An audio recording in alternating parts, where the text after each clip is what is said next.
Quelles sont selon toi les compétences techniques qu'on doit avoir quand on dit qu'on est un social media manager? Oui. Déjà, c'est vraiment une question bien posée parce que quand j'ai commencé dans la boîte où j'étais, je voulais avoir, j'avais besoin de quelqu'un parce que j'étais seule sur tous les projets digitaux. Et je me suis rendu compte que, effectivement, tout le monde ne peut pas venir être digital trainee ou bien social media manager junior ou bien même CM junior pour commencer. Il faut certaines compétences. Dans ces compétences, je cite la connaissance technique de Facebook, pas la connaissance publication de Facebook. Oui, je sais poster, je sais utiliser page. Non, non, non. Il faut vraiment des personnes qui connaissent l'environnement Business Suite, qui connaissent les outils comme Business Suite, excusez-moi, des outils comme Business Suite, qui connaissent utiliser les outils de management des différents réseaux sociaux. On se rend compte que les outils comme OutSuite et autres qui sont payants, on peut pallier en fait à cela en utilisant les outils natifs des différents réseaux sociaux sur lesquels on se positionne. Et c'est très important que de base, un jeune, un junior dans ça sache que Facebook a des outils pour gérer des communautés, pour gérer des publicités, pour faire même des campagnes à grande échelle. J'étais dans une salle sur Clubhouse hier matin. Non, vendredi matin plutôt, et j'ai été vraiment très édifiée en apprenant qu'il y a des gens qui font des campagnes test seulement sur Facebook en mettant toute la cible. Mais pour que quelqu'un puisse savoir que je vais tirer mon persona de la tête chercheuse qu'est Facebook, il faut que la personne sache qu'il va pas lancer sa campagne depuis page, mais qu'il doit aller dans Ads Manager de Facebook. Donc, il faut avoir certaines compétences d'outils. Voilà, il faut au moins connaître les outils et savoir les paramétrer. On n'a pas besoin d'aller dans les gros détails de paramétrage où il faut aller dans le ciblage avancé, non. Mais savoir que Facebook a ça comme outil, Twitter a ça comme outil. Connaître les business managers des différents réseaux sociaux, c'est très important. La deuxième compétence, c'est savoir apprendre. Moi, j'ai 2 stagiaires avec moi et je vous avoue que la semaine passée, j'ai fait un exercice qui m'a beaucoup touchée. J'ai demandé un rendu et je n'ai pas eu ce que j'attendais. Qu'est-ce que j'ai fait? J'ai travaillé le rendu avec les stagiaires et je me suis excusée. Et j'ai dit que non, il fallait que moi, j'apprenne à mieux vous donner la demande pour que vous me rendiez ce qu'il faut faire.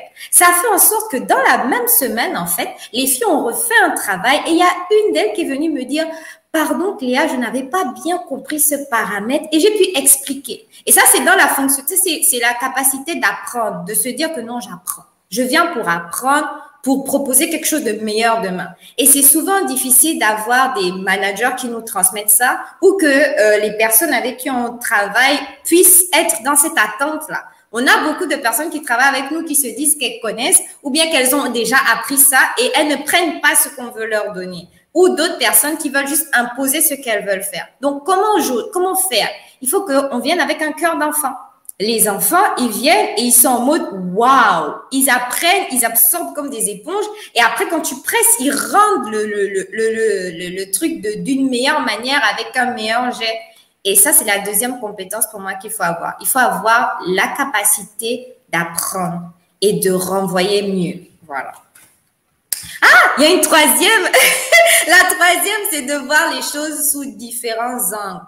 Ça permet, pendant les brainstorming, d'avoir d'une idée 4 axes et 2 axes très beaux à exploiter. Et ça, c'est parce que quand tu arrives sur un projet, tu te dis, OK, le manager a dit ça, le collègue 1 a dit ça, collègue 2 a dit ça. Maintenant, si je regarde sous un autre angle, pas aller juste dans le même sens que les autres, c'est très bien. Ça permet que, bon, OK, on est sur la même longueur d'onde. Mais proposer vraiment un overview différent, tourner en fait à 360 degrés. C'est quelque chose que les jeunes ne font pas beaucoup. J'ai remarqué ça. Ils viennent, ils se disent, OK, c'est quoi le processus? Ils appliquent le processus. Mais il va pas forcément se dire, et si je me retirais du processus? Parce que c'est ça l'écosystème digital. Tu arrives sur Facebook, tu vois que la marque, elle veut communiquer sur des couleurs jaune, orange. Mais toi, quel est ton overview? Et pour ça, il faut que tu sortes et que tu regardes sous un autre angle. Voilà, 3 compétences. Waouh, waouh, waouh, waouh. Je pense que vraiment ça se produit. C'était vraiment une petite masterclass parce qu'elle a bien résumé clairement ce que c'était qu'un social media manager. La première chose, les outils natifs des réseaux sociaux. Parce qu'on oublie toujours, tout le monde est toujours dans les je connais tel outil, je connais tel outil. Mais connais-tu vraiment tous les outils de Facebook? C'est la première question. Parce qu'il y en a plein. Et honnêtement, ce sont des outils qui se mettent à jour régulièrement. Et on peut se passer ces outils en rien qu'en utilisant le Business Manager et le Creator Studio de Facebook. On a, je crois, à disposition tellement de possibilités en termes de gestion de communauté. Sur Twitter, même chose. On a d'abord la plateforme native de Twitter qui permet maintenant de programmer. On a les spaces qui sont arrivés. On a le Twitter Media Studio. À côté, vous avez toujours l'outil gratuit TweetDeck qui existe et qui, honnêtement, est un grand outil pour manager pas mal de comptes, pour faire de la veille et de la surveillance. Vous avez et je rappelle que le Creator Studio de Facebook intègre également Instagram. Parce que vous savez, Instagram, c'est Facebook. Concrètement, qui dit Facebook dit Instagram. Donc, dans le Creator Studio, vous avez la possibilité de gérer vos différents comptes sur Instagram grâce au Creator Studio. LinkedIn également, parce qu'on est beaucoup focus sur les profils LinkedIn. Or, on oublie qu'il y a un parti business de LinkedIn pour gérer des plans d'entreprise. Et certes, la publicité est un peu plus chère que les autres réseaux. Bon, c'est un peu plus cher, $10, mais c'est normal parce que vous avez un public de qualité qualifié sur LinkedIn. Clairement, on vous propose de toucher des gens qui auront déjà un intérêt vraiment poussé pour vous et donc, maintenant, il faut payer un peu plus cher. Mais ça, il faut aussi comprendre les outils. Idem pour YouTube, il y a le YouTube Studio. On ne va pas juste sur YouTube, prendre une vidéo et la mettre. Et on dit, non, non, tu n'as pas posté. Enfin, tu as posté, c'est vrai, mais tu as posté comment? C'est la question. Donc, c'est important de connaître les outils natifs des RS pour vraiment se dire qu'on connaît un peu l'environnement social. Et surtout, pour moi, ce qui est important, c'est d'avoir cette culture web. Parce que la culture web, la culture des réseaux sociaux est importante. Beaucoup de social media managers vont faire une formation et vont se limiter uniquement à ce qu'ils ont appris. Or, on sait ici que la seule constante des réseaux sociaux, c'est le changement.